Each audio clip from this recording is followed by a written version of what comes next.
নিয়ামতপুরের ৭ নং শ্রীমন্তপুর ইউনিয়ন বিএনপির আয়োজনে উঠান বৈঠক অনুষ্ঠিত।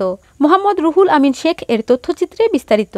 বাংলাদেশ জাতীয়তাবাদী দল বিএনপির ভারপ্রাপ্ত চেয়ারম্যান তারেক রহমান কর্তৃক ঘোষিত ৩১ দফা রাষ্ট্র কাঠামো মেরামত উপলক্ষে নিয়ামতপুর উপজেলার ৭ নং শ্রীমন্তপুর ইউনিয়ন বিএনপির আয়োজনে ১৯ এপ্রিল শনিবার বিকেলে ইউনিয়নের হরিপুর কেজি বাজার মাঠে উঠান বৈঠক অনুষ্ঠিত হয়। এ সময় ৭ নং শ্রীমন্তপুর ইউনিয়ন মৎস্য দলের সাধারণ সম্পাদক আফাজ উদ্দিনের সভাপতিত্বে ও সাবেক ছাত্রনেতা বাদশা মিয়ার সঞ্চালনায় প্রধান অতিথি হিসেবে উপস্থিত ছিলেন নওগাঁ ১ আসনের সাবেক সংসদ সদস্য বীর মুক্তিযোদ্ধা ডাক্তার মোহাম্মদ সালেক চৌধুরী। প্রধান বক্তা হিসেবে বক্তব্য রাখেন নিয়ামতপুর উপজেলা বিএনপির সাংগঠনিক সম্পাদক মোহাম্মদ শামীম রেজা চৌধুরী বাদশা।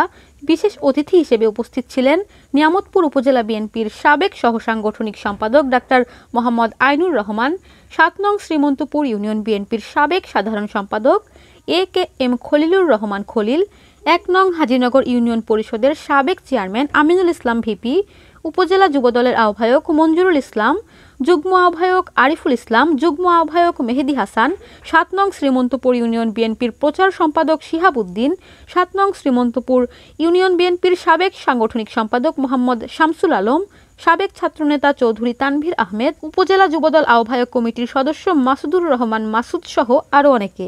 আমরা যারা বিভিন্ন কর্মী আছি, বিভিন্ন নেতা আছি, আমরা নিজেদের বিরুদ্ধে কামড়াকামড়ি করব না। সবাই কাঁধে কাঁধ মিলিয়ে ছোটখাটো সমস্যা হলে সবাই আলাপ আলোচনার মধ্যে সমাধান করে আমরা আমাদের রাজনীতি এগিয়ে নেব। সামনে আমাদের নিয়ামতপুর ফুরসা সাভার থেকে আমি আশা করি জনাব ডাক্তার সালেক চৌধুরী সামনে নির্বাচনে এমপি কার্ড পাবেন।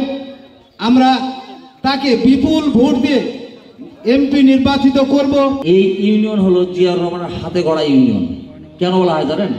আপনাদের পার্শ্ববর্তী চকশিতা ইউনিয়নে, এই চকশিতা গ্রামে একটা খাল খনন হয়েছিল, তাই না? জিয়াউর রহমান খাল খনন, মানে জিয়া খাল বলে নামে পরিচিত। এই সৌভাগ্য মনে হয় নিয়ত থানার কোথাও হয়নি। জিয়াউর রহমান নিজ হাতে খাল খনন করেছে, এটা আপনাদের সৌভাগ্য।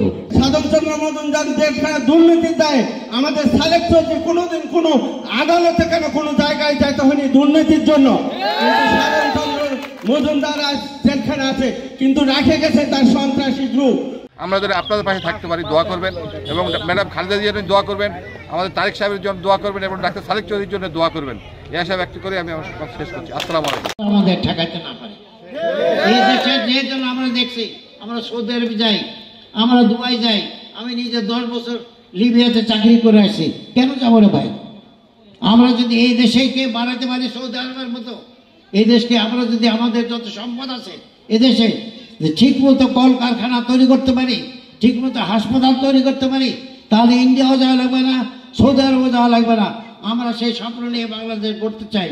আমাদের তারেক রহমানের সেই একই স্বপ্ন যেটা জিয়া রহমান দেখছে।